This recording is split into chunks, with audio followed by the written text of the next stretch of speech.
Magandang araw mga kaibigan. Bigyan natin ng reaction opinion itong post ni Ricky Balacano. Sabi niya, "We are one." Grabe ang tulakan, bagsak isang pulis, di kinaya ang lakas ng mga kapatid. Rally. Ito, kuhang-kuha sa kamera ang tulakan, mga kapatid nating iglesia ni Cristo at mga pulis sa Metro Manila. Para bang pinipigilan nila ang mga tao na magpunta sa isang lugar ba? I don't know kung saan ito. Alaya. Yan.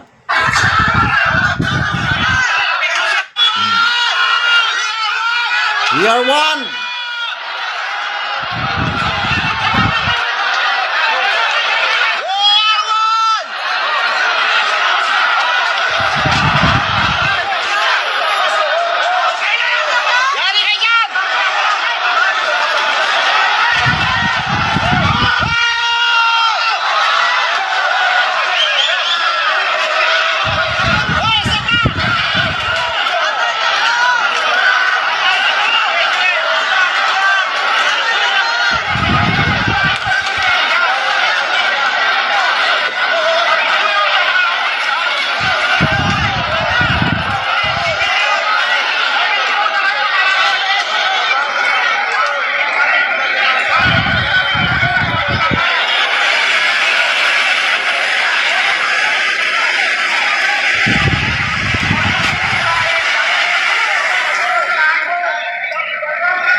Yan. Grabe, tulak na naman. Yeah.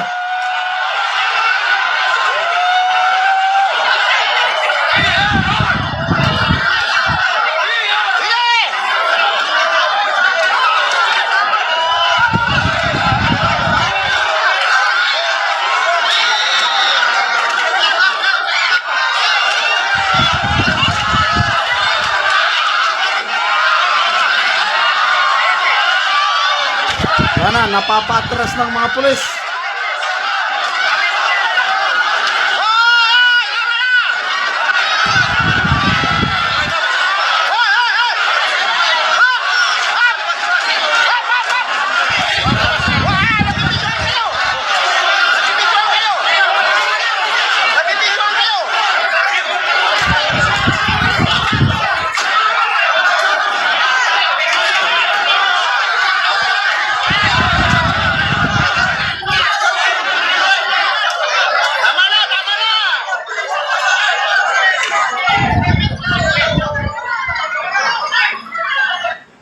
Grabe talaga. Ang lakas ng fighting spirit ng mga kapatid nating iglesia. We are one. Hindi magpapapigil. Kanina, yung mga balita, ang dami daw checkpoints na ikinalat sa Metro Manila para pigilan ang mga tao, buses, vans, para makarating sa EDSA People Power Monument. Kaya ang advice kanina ng isang vlogger is maging wise kayo, matalino kayo. Ano ibig sabihin nun? Tatanungin ka, checkpoint ka, saan ang punta? Pag sinabi mong EDSA, INC rally, hindi ka daw patutuloyin. Grabe, no? Desperado na sila. Kaya maging wise. Mga kapatiran, yung mga magpunta doon, madali lang yan, sumagot. Sabihin mo lang na magkain doon sa o magbisita. I believe itong mga police ba yan, MMDA ba yan, ano, na pag-uutusan lang. Wala silang magawa kundi sumunod sa utos. But deep in their hearts, sa kanilang mind na there is something wrong na nangyayari. This is part of freedom of expression. Wala namang kaguluhan na ginagawa ng mga kapatiran nating iglesia. Magtipon lang doon, mag-rally lang, i-voice out lang ang oposisyon nila doon sa ginagawa ng administration na selective justice. Bakit sinisentro, pinupunterya lang si Senator Marcoleta na kasuhan? Bakit yung iba na allegedly mas malala yung involvement sa corruption, sa flood control? Bakit si Senator Marcoleta ang pag-initan na campaign funds, hindi naman public funds, yung in question, private money yun? Os, yun ang sasampan mo ng kaso, ikukulong, hindi pwede. Kahit ako, hindi ako member ng iglesia. Susuporta ko niyan, in spirit. Kasi nandito ako sa Mindanao. So, salamat mga kapatiran sa iglesia at iba pang mga kababayan natin na sumusuporta, nag-a-attend sa rally ng iglesia. Magkaisa po tayo. Dahil ito, hindi lang laban ito ng iglesia ni Cristo. Hindi laban ito ni Senator Marcoleta mag-isa. Laban ito para sa kinabukasan ng bawat mamamayang Pilipino. Laban ito para sa ating mga anak at mga apo. Salamat mga kaibigan sa inyong pagsubaybay sa channel na ito.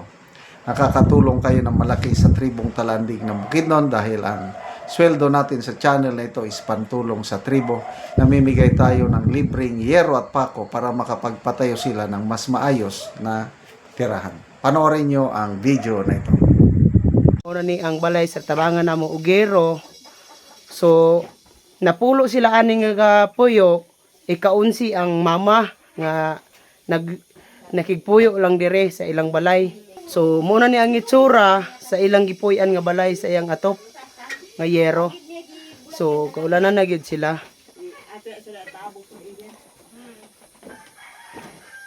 So muna na gid ni gidagkuon sa buslot sa ilang balay.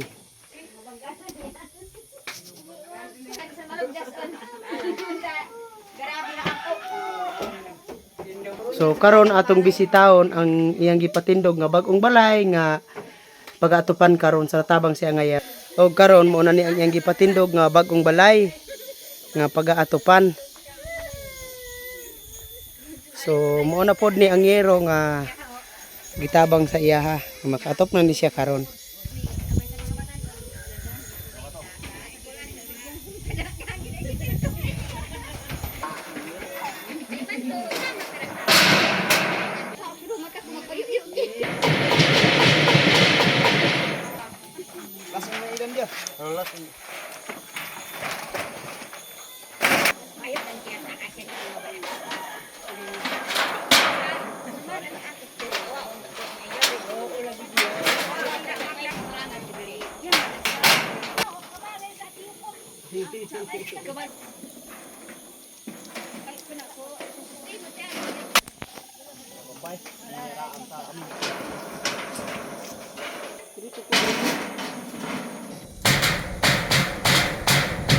O karon humanagid sa pag-atop ang ginatabang nga yeros, makita nato nga nakaatop na gid sila sa ilang balay nga gipatindog. Matusun nga mat sa Ginoo nagtabang sa sun nga nagbalay na ko. Dili na ko makigpuyo sa kan. Inaanak ko'y balay. Dili na ko makigpuyo sa akong ginikanan. So pila na ka tuig nga nakigpuyo lang ka sa imong ginikanan? Sa katuig. Isa ka tuig. So pila mo nga nagsuon nga nakigpuyo lang sa imong ginikanan? Napulo. Napulo mo. So isa lang kabalay inyong gipuy-an. O mat sa tabang nga kabalay na ko karon. Wala pang tabang di ko kabalay. salamat sa Ginoo nga nagbalay nako. Salamat kaayo.